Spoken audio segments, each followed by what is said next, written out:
sekarang kita akan menuju Curug Primadona baru di Kampung Paseban. Namanya Curug Bulet. Nah, ini dia. Lokasinya di atas Curug Panjang sebelum Curug Cibulao.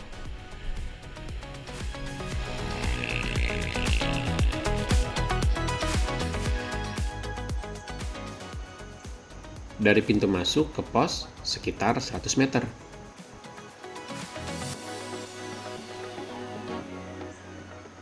Dan dari pos tiket ke curug sekitar 100 meter. Untuk tiket masuknya Rp17.000. Dan jika berenang wajib pakai pelampung ya, dengan menambah Rp11.000. Jarak yang tidak terlalu jauh membuat curug ini sangat cocok untuk kegiatan outdoor bersama keluarga. Perkenalkan keindahan alam Indonesia. Jalan yang mengeluarkan adalah dari Saung Madu. Oh, siap. Ini pembuatan jalan habis 30 liter lebih, Bang. Kan dari Gapura sampai ke pos 100 meter.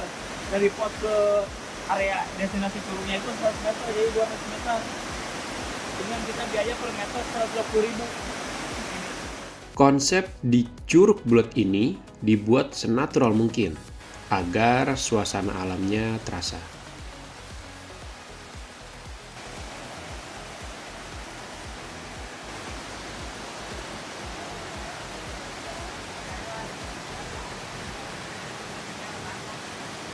Suara gemericik air, rimbunnya pepohonan, dan suara satwa membuat kita seolah terhipnotis dan ingin berlama-lama menikmatinya.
Peran Kang Habib, Kang Enok, dan warga Kampung Paseban sangat besar dalam memajukan pariwisata, curug, dan agrowisata lainnya. Inilah hal positif yang harus dicontoh oleh warga lain yang di daerahnya memiliki potensi wisata untuk kemajuan desa. Kang Habib adalah ketua pemuda di Kampung Paseban.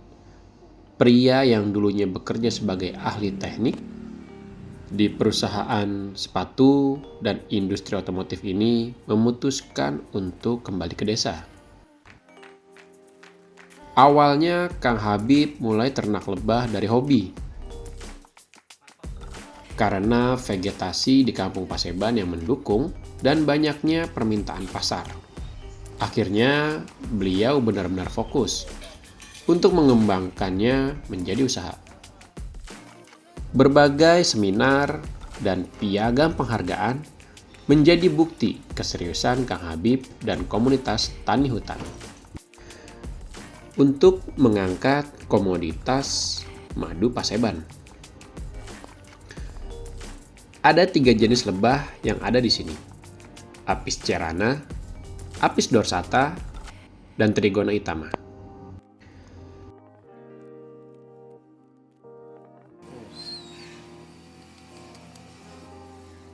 Madunya itu yang di dalam ini.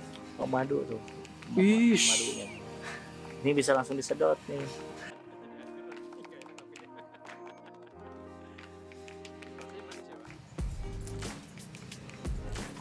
Aduh, sayang Pak. Nggak apa-apa.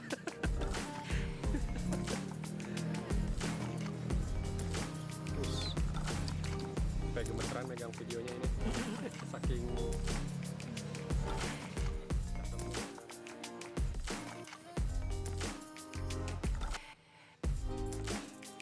Rebuk sari. Kalau nektar yang menjadikan madu adanya di dalam sini. Nektar bisa di cakep ini.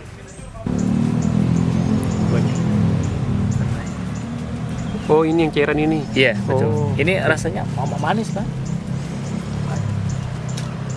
Tadi oke, kita ambil yang ini. Cuma ini kadar gulanya masih tinggi, dibilangnya masih sukrosa. Kalau yang ini kan udah glukosa ini. Karena madu itu sama seperti gula. Ya.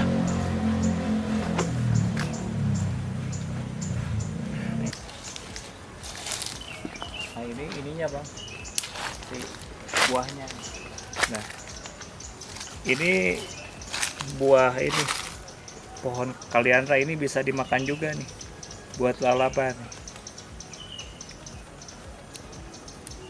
bisa dimakan nih ini. Jenis petai-petai Iya, gitu ya kan. jenis petai hutan namanya, petai kaliandra tuh. Bagian dalamnya Mirip banget kayak petai Cina ya. iya betul, Cuman lebih gede. ini lebih gede. Gede. Nih, kita makan. Bismillahirrahmanirrahim. Kalau petai Cina kan dia lebih Kecil. lebih bau ya, Bang. Lebih bawah. Kalau ini enggak ini. Mhm. Rasanya manis, Bang, ini. No. Nih kalau mau cobain aja, Bang. Kalau enggak biar Mhm. gini. Ini dia nih nektar kaliandra. Tuh. Oh, alah. Ini dari pucuk bunga keluarlah cairan, dibilangnya nektar. Nektar. Awalnya saya menggeluti di bidang perlebahan itu sebetulnya awalnya hobi sih.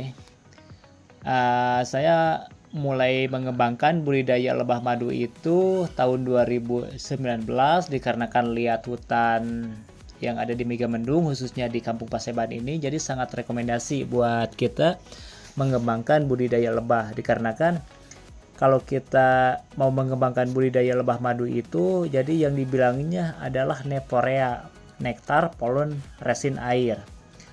Kalau dibilang basic, sebetulnya saya bukan di bidang perlebahan, bisa dibilang di bidang otomotif juga gitu. Dengan saya pulang ke sini, lihat di kampung saya ini sangat rekomendasi dan banyak orang juga yang udah mulai budidaya lebah madu, jadi saya mulai tertarik juga. Awalnya saya cuma punya 3 kotak awalnya. Alhamdulillah dengan saya konsisten, kita menggeluti di bidang perlebahan madu dan alhamdulillah sekarang udah mencapai kurang lebih sekitar 100 kotak atau 100 setup.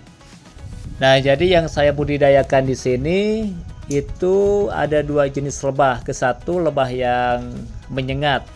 Kalau bahasa Latinnya itu Apis cerana. Kalau bahasa Sunda familiarnya lebih dibilangnya lebah nyiruan. Dan ada lagi nih di sini yang saya budidayakan itu jenis lebah Trigona itama. Kalau di daerah Jawa dibilangnya lebah kelanceng. Kalau bahasa Sunda lebih familiarnya itu lebah tewel. Ini dibilangnya madu cair dikarenakan kita prosesnya itu secara ditiriskan, bukan diperas. Ini namanya madu kaliandra, warnanya sangat kuning, sangat menarik. Dan untuk madu itu tidak bisa dikategorikan dengan satu warna, tergantung daerah, tergantung si lebahnya itu menghisap dari bermacam-macam bunga. Kalau di sini dominan adalah 90% dari bunga kaliandra, jadi warna madunya kuning. Nah, jadi yang dikategorikan madu yang betul-betul murni bukan asli. Kalau yang murni itu udah pasti 100% asli. Kalau yang asli itu belum tentu 100% murni. Jadi contoh nih, ini salah satunya madu yang betul-betul murni asli itu ini dari jenis lebah apis cerana. Dia menghisap dari nektar bunga kaliandra, dan madu kaliandra itu banyak manfaatnya. Seperti asam lambung yang udah kronis, asalkan kitanya rutin konsumsi madu kaliandra, ya insya Allah akan cepat ini juga. Dan madu kaliandra ini banyak manfaatnya buat pengobatan, itu bukan secara di dalam aja, bisa buat pengobatan di luar, bisa buat perawatan kulit juga. Karena kalau perempuan kan lebih merawat kecantikan, jadi dia biasanya dibikin maskeran ini nih, sangat bagus. Apalagi kan si lebah ini sebagai serangga ini polinator, dia bisa menyerbukan satu sama lain. Dengan ada perkebunan kopi di situ, ada yang budidaya lebah, itu sangat membantu karena dia menyerbukan satu sama lain ini. Awalnya perkebunan kopi kurang bagus, dengan ada budidaya lebah itu di sisi lain dia sangat terbantu dengan penyerbukan alami ini. Kalau yang kuning ini namanya serbuk sari, udah diambil sama lebah, polen udah ditaruh ke dalam, dia berubah menjadi bee pollen. Oh. Karena kaliandra ini punya keunggulannya mengandung nektar sama serbuk sari.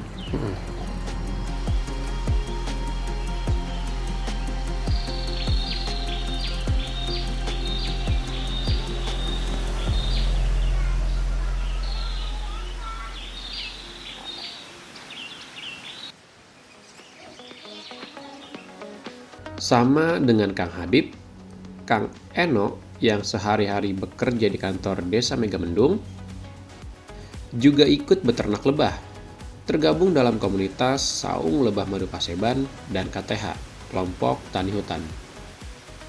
Dengan anggota yang memiliki budidaya kopi, sayuran, dan madu, menjadi komoditas utama Kampung Paseban.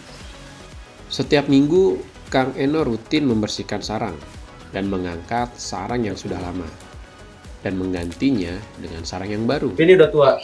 Udah tua. Sarang udah tua. Jadi kita harus angkat dari scoopnya atau kotak lebahnya nih, kita harus angkat. Jadi biar si lebahnya nanti ngisi madunya maksimal lagi untuk di kotaknya. Gitu. Nah, ini ada pollen juga nih, full. Ini bee pollen, dia full.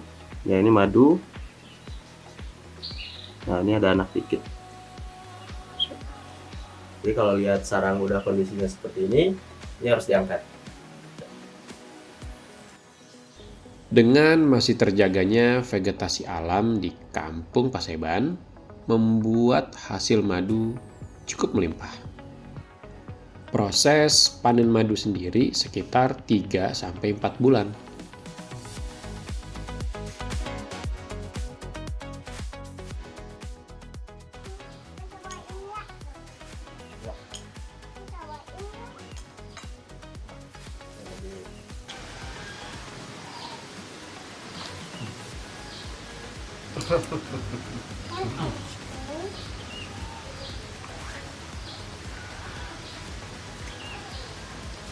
Ini sarangnya bisa dimakan, nak? Telan bisa? Bisa telan, kalau suka telan ya, kalau ini buang habis. Si anak ini netes semua. Ya. Nah, jadi deh. Dia agak masih agak ini. Kalau itu kan udah kayak karamel banget. Dia udah tua ya. Dia lebih dari 3 bulan kayaknya. Muda dong, muda.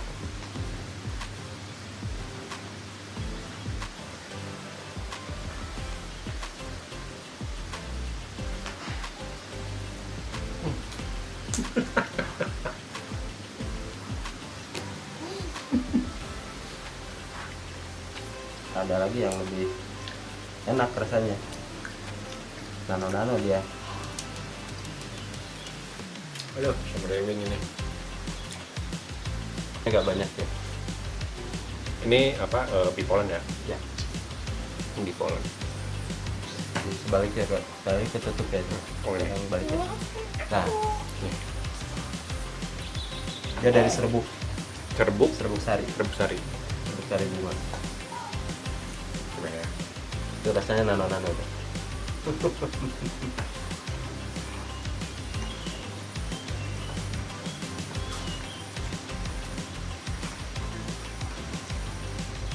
Kayak apa ya? Kayak biskuit, tapi biskuit yang mahal. Serbuk sari. Jadi ini untuk khasiatnya itu untuk Kesehatan, untuk yang punya mah, terus untuk kesehatan apa lambung juga bagus. Ini dari kurang lebih koloninya segede gini lah. Terus kita apa namanya? Kita simpan di sini. Ini kurang lebih 4 bulan. 4 bulan, koloninya bisa sebesar ini.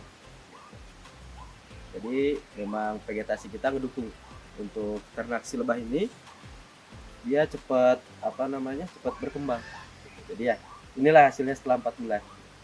Kalau kita panen si madunya ini kurang lebih ada sekitar 3 kilo mungkin dapat. 3 kilo. Ya.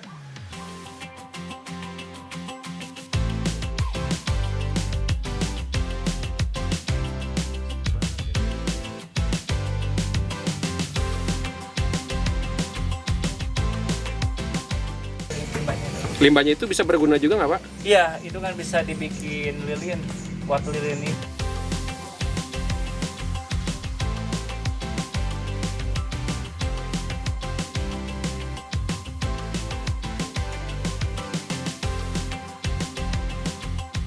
Teman-teman yang mau berwisata ke Kampung Paseban, Desa Megamendung, jadi di sini itu ada tempat wisata edukasi lebah madu. Jadi setiap tamu yang datang ke sini itu bisa langsung berinteraksi. Ya, yang dibilang interaksi itu bisa ikut proses panen madu juga. Dan di sini ada wisata alam juga. Ya, salah satunya di sini yang ada di Paseban ini ada Curug Cibulao, ada Curug Bulut juga. Yang paling bawah ada Curug Panjang.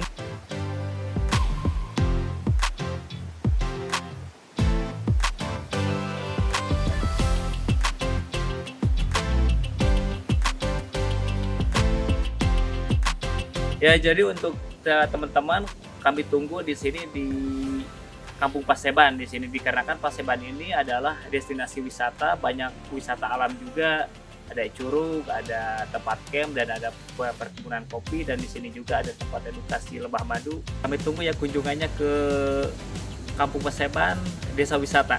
Peran Kang Habib, Kang Eno, dan warga harus diapresiasi dengan niat baik dan tulus untuk memajukan desa dengan segala potensinya. Semakin banyak warga yang diberdayakan sehingga memangkas angka pengangguran dan membuka lapangan pekerjaan. Lewat merekalah desa akhirnya mempunyai ambulans, membangun jalan dan infrastruktur dari hasil pariwisata. Waktu menunjukkan pukul 5 sore, tiba-tiba Kang Habib mendapatkan panggilan jika ada warga yang sakit dan memerlukan ambulans.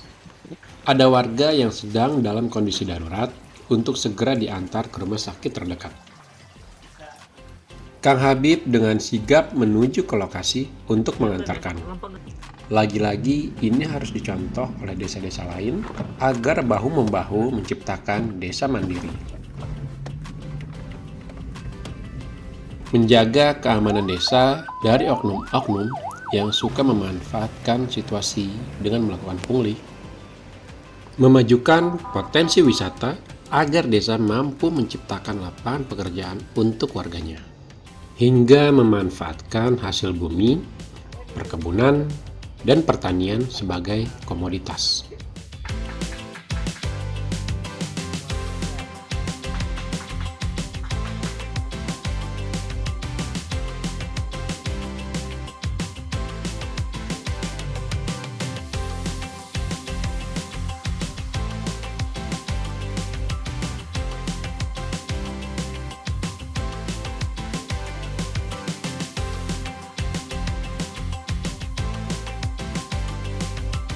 Oh iya, di sini aku juga menyempatkan untuk mengisi pelatihan BIMTEK Videografi dan Editing dengan menggunakan aplikasi yang ada di smartphone. Pesertanya dihadiri oleh anak-anak muda yang memang senang dengan dunia videografi.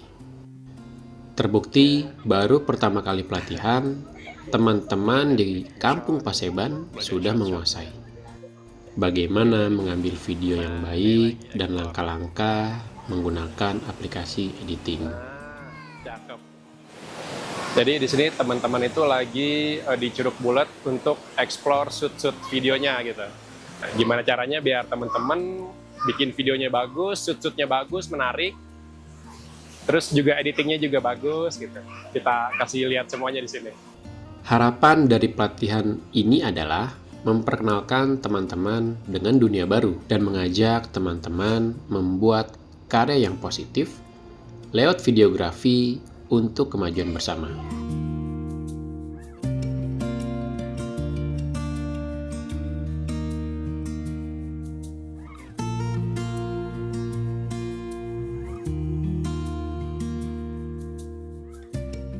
Like, share, komen, and subscribe ya jika teman suka dengan konten yang aku sajikan.